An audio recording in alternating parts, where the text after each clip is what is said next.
नमस्कार, बहुत स्वागत है आपका न्यूज़ 18 के डिजिटल प्लेटफॉर्म पर। मैं हूं प्रशांत कटारे और मेरे साथ मौजूद हैं न्यूज़ 18 के senior journalist Ankur Tyagi ji.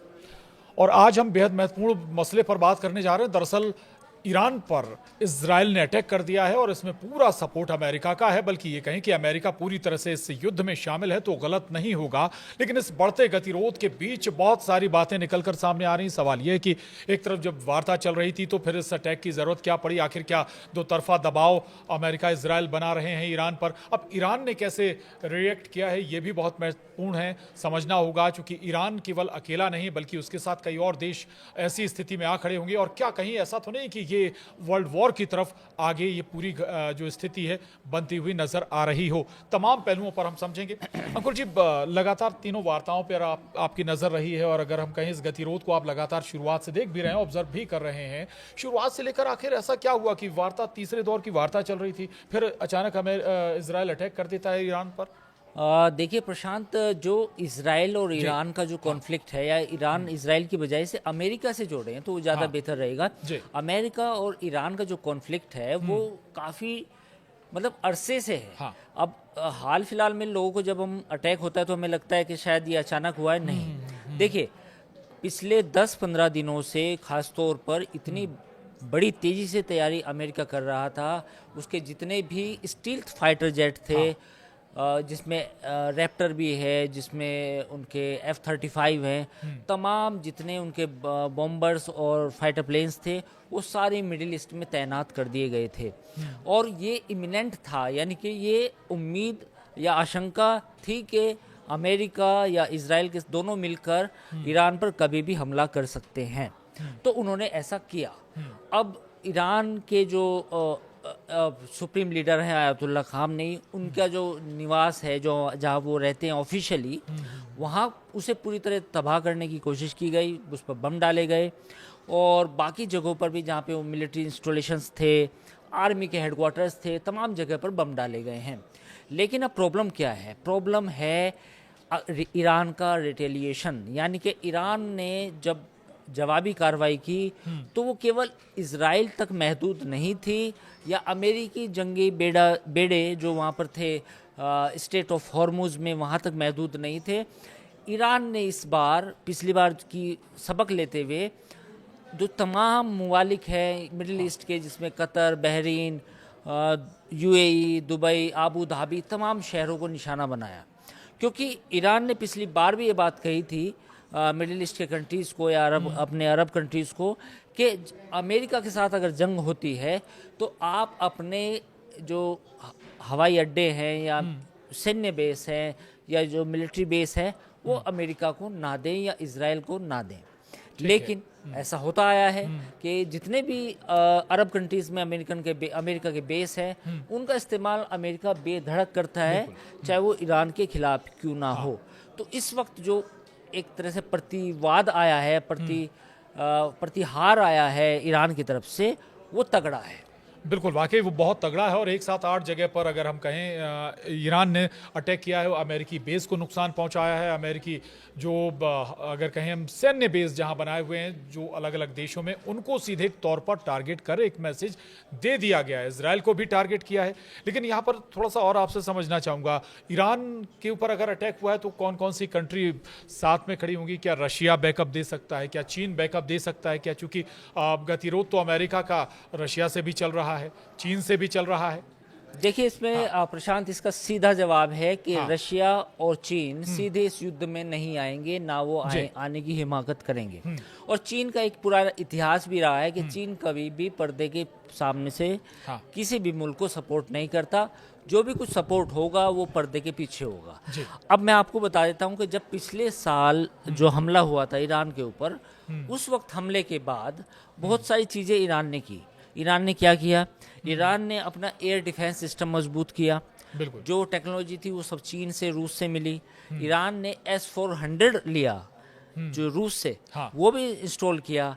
Plus Iran ने एक पहले से ही एक रणनीति बनाई है कि जो उसके पास मिसाइलों का जखीरा है वो करीब 10,000 के करीब हैं, छोटी बड़ी सब मिलाकर।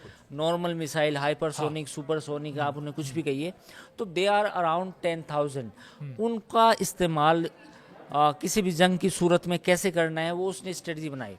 सबसे बड़ी बात ये है कि अगर ईरान की टॉप मिलिट्री में कोई मतभेद ना हुए, उनके अंदर कोई मोसाद का इन्फिल्ट्रेशन नहीं हुआ, तो ये जंग लंबी छिड़ेगी, क्योंकि ईरान इस बार अपने आर्या पार के मूड में है। और जितने भी उसके पास मिसाइलें हैं, वो मुझे लगता है कि वो सब छोड़ना चाहेगा, बशर्ते ईरान की जो टॉप मिलिट्री लीडरशिप है उसमें यकजहती हो, उसमें एकता हो।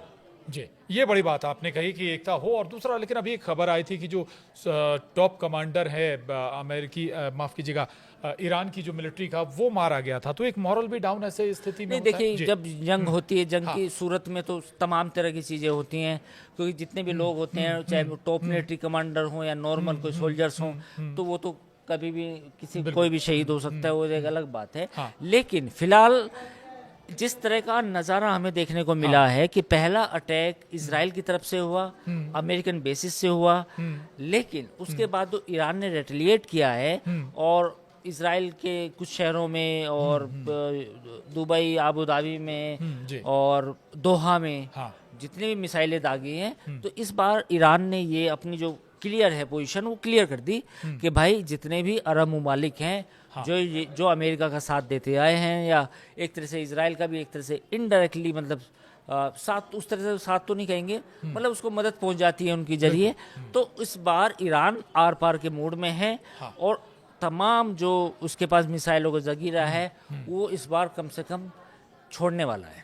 बिल्कुल। अच्छा, दूसरा, आपने रशिया और यूक्रेन युद्ध देखा। ये यूक्रेन बहुत शक्तिशाली नहीं था, बहुत ऐसा नहीं था कि शायद रशिया का सामना कर पाता, लेकिन अभी भी लगातार जंग दोनों के बीच चल रही है। तो क्या ये स्थिति ऐसी है यहाँ पे बैकअप, जिसका जिक्र आप कर रहे थे कि पर्दे के पीछे से चीन सपोर्ट कर सकता है, रशिया भी हो सकता है कि उस भूमिका में आए, तो क्या ईरान को इतने हल्के में इजराइल और अमेरिका को लेना चाहिए क्या? देखिए, इसमें दो तीन चीजें हैं। अगर ईरान की तरफ से मिसाइलों ने ज्यादा नुकसान किया आसपास के कंट्रीज में, अब जैसे खबरें तो ये भी आ रही हैं, सोशल मीडिया पे चल रही है कि ईरान ने अगर बुर्ज खलीफा पे कर दिया अटैक या कहीं और भी कर दिया, तो एक पूरा मिडिल ईस्ट में एक तरह से अफरा तफरी मच जाएगी। तो जो सब आप कह रहे हैं कि क्या ये लंबा खिंच सकता है, देखिए, लंबा खिंचे ना खिंचे, ईरान चाहे हार जाए, लेकिन ईरान इस बार उस तरह के मूड में है कि भाई मैं तो डूबूंगा सनम, तुम्हें भी ले डूबूंगा। तो जितने आसपास के कंट्रीज हैं जो कहीं ना कहीं एक तरह से अमेरिका को की पॉलिसीज के साथ कई बार साथ नजर आते हैं, उनके लिए मुश्किल खड़ी होगी। जी। अच्छा, एक चीज़ और, इससे पहले अमेरिका ने प्रयास किया था, खुफिया एजेंसियों के जरिए देश को अस्थिर करने का प्रयास होता है। बांग्लादेश का उदाहरण हमने देखा है, श्रीलंका का उदाहरण हमने देखा है। ये स्थिति ईरान के साथ भी करने की कोशिश की गई थी, लेकिन ईरान संभल गया। बिल्कुल प्रशांत, अमेरिका ने इस बार जब डोनाल्ड ट्रंप का, अगर आप प्रेसिडेंट डोनाल्ड ट्रंप का बयान देखें, उनका पहला मतलब यही है, उन्होंने साफ तौर पर कहा है कि हम ईरान पर जो अटैक है इसका सिर्फ और एक ही एक मोटो है, रिजीम चेंज। रिजीम चेंज का मतलब है जो वहाँ की मौजूदा हुकूमत है वो वहाँ से हटे और फिर हम अपना कोई प्रो वेस्ट, प्रो अमेरिकन कोई ईरान का जो नेता है उसको हम वहाँ पे इंस्टॉल करें। तो इस बार तो क्लियर है। पिछली बार थोड़ा सा कंफ्यूजन था कि भाई हम रिजीम चेंज करेंगे या फिर जो उनका जो न्यूक्लियर प्रोग्राम है, जो उनकी न्यूक्लियर इंस्टॉलेशंस हैं उनको तबाह करेंगे। लेकिन इस बार ईरान ने साफ तौर पर कहा, अमेरिका ने माफ़ कीजिए, साफ तौर पर कहा है कि हम जो हमारा इस जंग का मकसद है वो ईरान में रिजीम चेंज है, यानी कि हुकूमत की बदली है। अमेरिका का रिएक्शन या कहीं उसका जो अंदाज हमने देखा है, एक तरफ आप एक राष्ट्र का प्रमुख उठा लाते हैं, आप वेनेजुएला, जी वेनेजुएला का, दूसरा आपने इराक का एग्जाम्पल भी देखा है, सद्दाम हुसैन को कैसे खत्म किया गया, वहां पर दूसरा शासन लाया गया, और ऐसे बहुत सारे उदाहरण। मालूम है आपको, एक इंटरेस्टिंग बात बताऊं प्रशांत, आपने इराक का नाम लिया, टॉम हॉक मिसाइल है, उनका इस्तेमाल इराक की सरजमी से हो रहा है ईरान के खिलाफ। अब ऐसी बेसिकली क्या है कि इराक में एक अमेरिकन बेस है अभी भी, तो उस बेस का इस्तेमाल ईरान के खिलाफ किया जा रहा है। क्या बात, मतलब ये बड़ा महत्वपूर्ण है। मैं ये समझना चाह रहा था, जो इराक में सद्दाम हुसैन के साथ हुआ था, क्या वैसी स्थिति अली खामेनी के साथ है क्या, या बन सकती एकता पर? अगर ईरान की जो टॉप मिलिट्री लीडरशिप है और जो तमाम लोग हैं, अगर वो एक पन्ने पर रहे या एक पेपर पर रहे, तो इस जंग में वो एक बड़ा डिसाइसिव फैक्टर हो सकते हैं। वो जब अमेरिका के जितने भी सहयोगी कंट्री हैं, कतर, आबू धाबी, अगर वहाँ ज़्यादा नुकसान होता है तो एक बातचीत की सूरत बन सकती है। मतलब अमेरिका कहेगा चलो पहले बात कर लेते हैं, या ईरान ऐसी पेशकश करेगा चलिए हम बात कर लेते हैं, तो एक सूरत बनती है। लेकिन मेरा जो एक मुझे डर लगता है कि इस वक्त जो सबसे महत्वपूर्ण चीज़ है वो ये है कि ईरान की जो टॉप मिलिट्री लीडरशिप है वो एक रहे, और जो खामनेई है और उनके नीचे जितने भी तमाम नेता हैं वो सुरक्षित रहें, और अपना जो एक लड़ाई है उसको कम से कम 10 दिन तक भी अगर खींचेंगे या 15 दिन तक भी खींचेंगे तो ईरान एक बेटर पोजीशन में होगा बार्गेन करने के। लेकिन अगर खुदा ना खास्ता ऐसी सूरत बनती है कि भाई ईरान की लीडरशिप में कुछ प्रॉब्लम आती है तो ये फिर जंग जल्दी ख़त्म हो जाएगी। लेकिन जैसा मैंने कहा कि इस जंग के ख़त्म होने की जो तारीख है उस बात पर डिपेंड करेगी कि क्या ईरान अपना पूरा जगीरा जो करीब 10,000 मिसाइल है छोड़ पाएगा। हाँ, ये बड़ा सवाल है। अच्छा, मैं ज़्यादा आगे नहीं जाऊंगा, आखिरी सवाल मान लेते हैं। क्या दो ध्रुवों में स्थिति हो जाएगी क्या? जो स्थिति बन रही है, एक तरफ ईरान और उसके समर्थक देश और दूसरी तरफ अमेरिका और इजराइल, गल्फ कंट्रीज़ कहाँ होंगी, मिडिल ईस्ट की कंट्रीज़ कहाँ होंगी? बहुत सारी अभी भी अमेरिका के साथ हैं, क्या स्थिति होगी? देखिए, अमेरिका जो अगर हम गल्फ कंट्रीज़ की बात करें तो वो अमेरिका के ज़्यादातर बेसिस है वहाँ पर, तो उनकी मजबूरी भी है, और उनको पहले भी जो पास्ट में आपने देखा कि वो अमेरिका के साथ रहे हैं। जहाँ तक आपने बात की रूस और चाइना की, वो टेक्निकल सपोर्ट देंगे ईरान को, इस बात में कोई एक तरह से के शक व शुबा नहीं है। क्योंकि देखिए, जब भारत और पाकिस्तान की जंग हुई थी उस वक्त भी चीन ने जो सैटेलाइट का सपोर्ट दिया था पाकिस्तान को, वो उससे पाकिस्तान को बड़ी मदद मिली थी। तो इस वक्त भी अगर ईरान और अमेरिका की जो जंग होती है तो जो टेक्निकल सपोर्ट है वो ईरान को रूस और चीन से मिल सकता है, लेकिन जंग अपने खुद के दम पर ही लड़नी होगी। बिल्कुल, क्योंकि जो पूरा ईरान का जो IRGC है और जो तमाम इदारे हैं वहाँ के जो सैन्य इदारे हैं, जंग उनको ही लड़नी है। टेक्निकल सपोर्ट या कुछ हद तक हथियारों का सपोर्ट वो मिल सकता है। जी, आपने 10,000 मिसाइलों का जिक्र किया, लेकिन हमने देखा है कि जब इजराइल ने एक बार अटैक किया था उसका जवाब भी कई हजार मिसाइलों से आया था। हाँ बिल्कुल, हैफा से एक सिटी है इजराइल का, पोर्ट सिटी बोलते हैं बेसिकली, वो एक बंदरगाह है जहाँ इजराइल पूरा दुनिया के साथ अपना व्यापार करता है। वहाँ पर करीब 3 दिन तक आग को बुझाया नहीं जा सका था, वो इतनी भीषण आग लगी थी वहाँ पर। तो अभी भी खबरें हैं कि कुछ जो रिफाइनरीज हैं, पेट्रोलियम इंस्टॉलेशंस हैं जो आसपास के कंट्रीज़ में ईरान के, वहाँ पर भी ईरान ने अटैक किया है।